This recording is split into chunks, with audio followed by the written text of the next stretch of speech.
Okay, so good. So right now, um, I believe most of you guys already have no problem recognizing the standard equation of the three standard locus given to you. Okay, so what happens when you're in the exams is usually will not be so kind, as in give everything in standard form and then ask you to draw. So typically we'll create some problem for you. So one kind of problem we can create is something like this. This is clearly not in the standard form. Okay, this is clearly not in the standard form, but I need to make it into standard form. So one glance, it looks very close to a circle. Okay, it looks very close to a circle, but it's clearly not the standard form yet. So what you need to do is you need to activate your chapter 1 skill and chapter 2 skill specifically. So I need to factor out your 1 plus I. Okay, what I need you to do is I need you to factor out 1 plus I. So when you factor out 1 plus I from your so-called the big bracket inside there, you actually basically do some simple algebra. So you're left with this thing that appears. Okay, then following on, your chapter 1 skill must come in. How to handle this division of complex number? You basically so-called realize the denominator or rationalize the denominator and then simplify it into z minus 1 plus 1 minus I. And then this part 1 plus I modulus is very similar to what you have gone through in your tutorial question just now. 1 plus I is a complex number in Cartesian form, and I clearly tell you you want the modulus. So 1 plus I can find the modulus, and it's supposed to be square root 2. Then this square root 2 can push over to the other side, and then this is actually what you have when it comes to your so-called locus in your standard form. Okay, let me find the question again. So once you have done all the so-called algebraic manipulation into the standard form, this is where you are now. So when you hit this stage, you have arrived at the standard form of a circle. This is the center, this is the radius. Can understand? Can understand? So this is the skill that you probably need to handle. You need to use for question 4 part 1, 4 part 6, 7 and 8 in your tutorial. So the aim or the trick, the concept is to write it in standard form. Okay, that's the whole idea behind this thing. Then one more example now. Look at this thing. Very close to the equation or standard equation of a half line. But then you realize that the position of z is a bit wrong. The actual representation should be z minus something. So how? There's a problem with the minus sign. Take out the minus sign first. Okay, so you need to take out the minus sign. This one, there's some blank for you to do, right? You're supposed to copy in this thing, right? So instead of me copying, or instead of you copying right now, I tell you, you take out the minus 1. Okay, and then can you tell me how are you going to proceed? You need to activate chapter 1 and chapter 2 skills. Argument of minus 1 multiply to argument of z minus 1 plus I. What does your properties on argument tell you? Argument x zw becomes plus. It becomes argument of negative 1 plus argument of z minus 1 plus I. So this is from your properties. Okay, your chapter 2 properties comes in. Can follow so far? And then, Yes. what is argument of minus 1? It's a number. Pi. Argument of minus 1 is pi, correct? Okay, so now this thing becomes pi. Shift the pi to the other side. And now you have your so-called locus in the standard form. You will be able to draw this now. Can? So the whole idea behind all these things is please be able to remember or recognize the standard form of your 3 standard locus as stipulated in your syllabus. That's the most important idea so far. And that's the reason why I say I want you to practice doing your tutorial first before we handle this. Any questions? Done copying? First part. First part where you talking about part one My question or part two question? part one, part Part one. one. Okay. Yeah. What about this? Where do you get the square root to? Where do I get the square root to? Here. This one. What's the modulus of 1 plus I? Oh, Yeah. So that's why I say you must always, okay, you cannot forget your fundamentals in your chapter 1 and chapter 2. Any other questions? Anything not clear? Okay. Can? Okay, let's move on to the next part. Okay, so this is a miniature of what you can expect in your so-called big questions in complex number locus. So what you have now, example 7, okay, the question asks you for a value of z that satisfy both locus concurrently. I must satisfy this and I must satisfy this. So you must activate your basic skill. This thing, one look, you should be able to tell me this is a circle. This thing, one look, you should tell me this is a half line. Okay, by now you should have this skill. Okay, so in order to find the value of z satisfying this, the so-called recommended method is via drawing. Okay, it's via drawing. Of course, you can tell me you can solve via Cartesian form, equation form, algebraic form. Yes, you can. Nothing stopping you from that. Okay, but let me explain via drawing first. Okay, can you actually draw the two locus? So as I said, this one, the one in yellow, is a circle. This is a half line. So everything has been pre-drawn for you. Okay, so tell me now. Okay, assuming you have drawn the circle, you have drawn the half line. Where is the thing, or where's the value, where's the z that satisfy both concurrently? So intersection. this point, right? Okay, this is the point that you're looking for.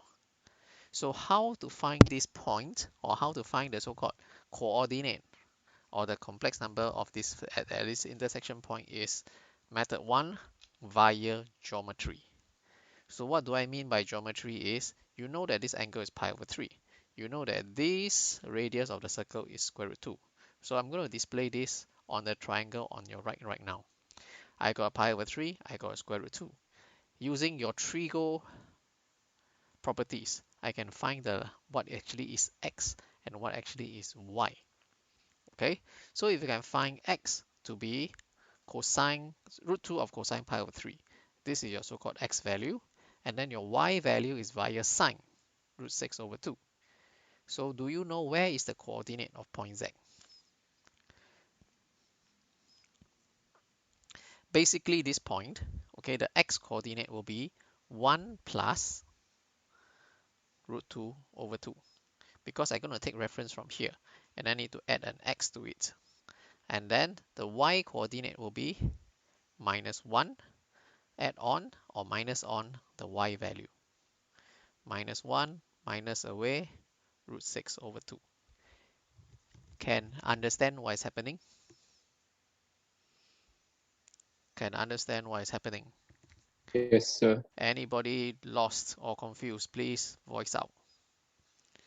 Okay, I say again. So the first method that I'm introducing to you is via drawing, and then use trigo or you use geometry to arrive at your answer. So if you are using this method, okay, what must be sure, what must be correct is that your drawing must be as accurate as possible for you to see the relationship. If you want to use a sloppy diagram, the angle doesn't look like pi over 3 anything else, then you may not be able to see the relationship so clearly. Okay, that's the first rule. Second rule, can you please write it down somewhere?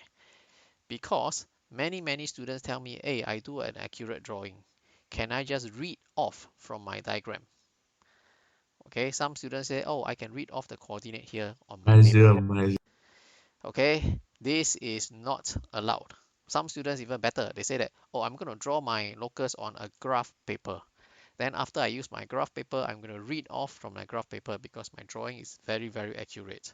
So what I want you to write down now is, in complex number solving of locus, okay, intersection point or whatever kind of question, reading off from an accurate diagram, be it graph paper or no graph paper, is not allowed. So if you want to use, you can only make use of geometry or trigo relationship to arrive at your intersection points. Can I? Cannot. Don't ever go and read off from your diagram. Even you read off correctly, I will still give you 0. Clear? Clear? Okay, so then last thing is take notes. How do they want you to present your answer? Did they ask you to write down the complex number that represent the intersection point, or do they ask for the coordinates of the intersection point? So if they say find Z, then you better give me your answer in the so-called correct Cartesian form. Okay, so write your answer in Cartesian form. Questions, anyone? Anything not clear? Okay, so having settled that, the other method to handle questions like this is I can use Cartesian equation to actually handle or to find the intersection. So writing down the Cartesian equation of the circle as well as the equation of the half line is quite easy. Okay, it's not that difficult. So I think you have gone through the practice already. So just copy down the equations, okay, the portions in blue, and then you attempt to solve simultaneously the equations, and you'll be able to get your what you call that, the intersection of the two locus.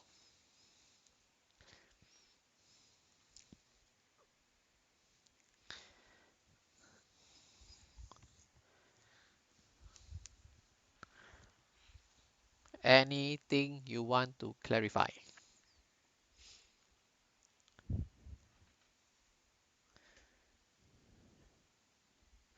Anything not clear?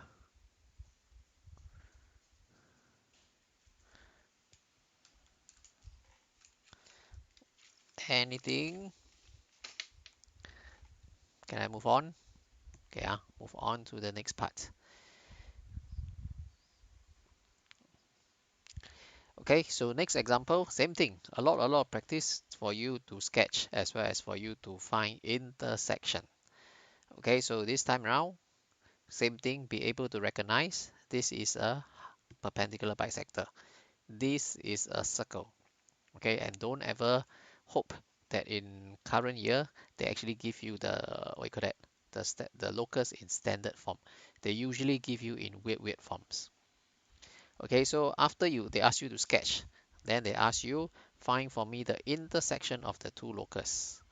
Okay, give the intersection of the two locus in Cartesian form. They are very clear. Okay, so what I'm going to do is I'm going to draw. I'm going to draw in the circle. I'm going to draw in the half line.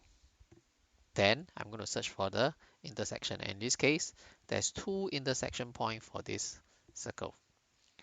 Okay, there's two intersection. So are you able to find for me this intersection using Cartesian or using what do you call that? Geometry. Are you able to give me the intersection using Cartesian form? Sorry, using geometry or using solving of Cartesian equation? Confident or not confident? Listen. Confident, right? Okay, I think I'm going to leave it to you. Okay, how to do this. Okay, so it's basically again back to your so-called trigo relationship. Find for me your x, find for me your y, do the necessary addition. Can? So this is a straightforward question that I will not be spending too much time on.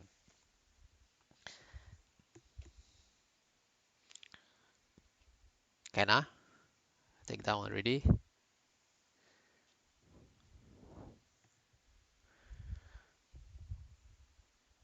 Okay, so your question, example 8 and 7, all very similar. Nothing really interesting.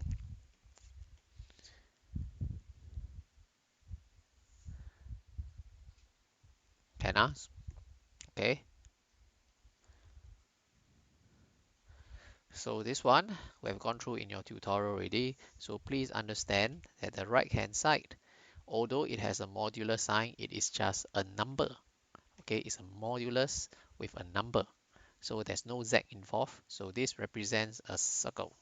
Okay, this represents a circle, not bisector, not half line.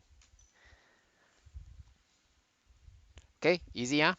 Okay, see, when you go through your tutorial, it's very fast when we move on to questions like this. Okay, so example 9. This is when it gets more tricky. Why I say tricky? Because I don't even know where is A, where is B again. So you're going to have situations like this happening, okay? Especially for your current syllabus. They like to set questions with a lot of unknowns. So same thing, recognize. This one is a circle or is this a bisector? Take note, right hand side is actually a circle. Then when it comes to this, argument Iz equals argument A, this thing is supposed to be a half line, but there's a problem with Iz. You need to do some manipulation first. Okay, you need to do some manipulation first. So put in everything and then all the diagram has been drawn for you, right? Can I check with you? Have all the blue portion been printed in your solution already? Yes. All printed already. Okay, can. Okay, so let me just run through very quickly. So once you fit in your value A and B, you can know that this actually is a circle, center at 2 plus 2, 1, radius of root 10. Then the other one, argument Iz, you need to do some arrangement. Okay, argument Iz, we gone through this just now. We split into argument I plus argument Z. And what is argument I? Argument I is actually just pi over 2. Shift it across, you're going to get your half line. Okay, then thereafter, what do they want? Find the Cartesian equation of the two locus. So any problem finding for me the equation of the two locus. Circle, usually no problem. Students all can write down circle easily. Are you able to give me the equation of the half line?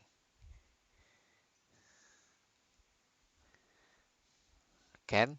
And then this case, it happens to pass through the origin because half line cuts through the origin. So you just need to give me the gradient y equals mx, where the m refers to tangent, tangent inverse half minus pi over 2. So this time round, did the question say exact? Look back into the question again. Did they mention they want the equation in exact form? Never. No. Okay, so whether you want to give me this answer or you want to give me in 3SF, perfectly okay. Okay, so again, reminder, because I saw some of your assignments, argument is always in radians. Don't give me degree. Okay, argument always in radians. Okay, so DIY, I leave it to you to try. Okay, we are done with most of the standard locus. So what has actually happened before is that they give you weird looking equations for you to solve. They ask you to sketch. So this one, okay, this is what we call the non-standard locus. They ask you to sketch z is equals to x minus 2i, where x is between minus 3 and 2. So how to sketch this is basically how? Anyone or it's blank. How to sketch x minus 2i. Draw a straight line from -3 to 2 on of the real at imaginary -2. Yeah, correct. It's actually quite commonsensical. Okay, so I feed in the domain first. It's supposed to run from -3 to 2. Then understand, x can be anything. Okay, x can be anything, which is from -3, -2, etc., etc. But y, or the real value, is confirmed -2i. So y value is strictly -2i. So this is what it's going to look like. Agree? It's just a horizontal straight line with an open circle to indicate that doesn't include -3, and including shaded circle to include 2. Can I understand? So far so good. Anyone don't know how to do part 1? Can I? So let's try part 2. Real z plus imaginary z is equals to 3. Real Z plus imaginary Z is equals to 3. 1.5. Nah. What's the real part? You must always understand Z is equals to, Z is equals to X plus IY. What's the real part of Z? Is X Oh, 3. plus Y is equals to 3. So the graph that you're supposed to plot is minus X plus 3. Make sense? So it's just like that. This point is 3. This point is 3 to show that it has a negative gradient of minus 1. Agree? Agree? Anybody don't know what I'm doing here? Okay, so 1 and 2 sometimes it's just a bit of intuition, a bit of logic. Okay, you should be able to handle simple question like that. So what is more irritating will be things like this. Okay, not so clear cut already. Z conjugate minus Z. How to do something like that? So I cannot use logic. Walao, X plus IY doesn't work this way. So I'm going to fall back onto my usual trick. When I tell you everything else fail, let Z be X plus IY. Fit into the equation what happens here. So if I let Z equals X plus IY, Z conjugate minus Z will actually end up with X minus IY minus away X plus IY. And you're supposed to let it be equals to 8i. So the graph that you're supposed to draw is basically just y equals to minus 4. Finish. Like that only.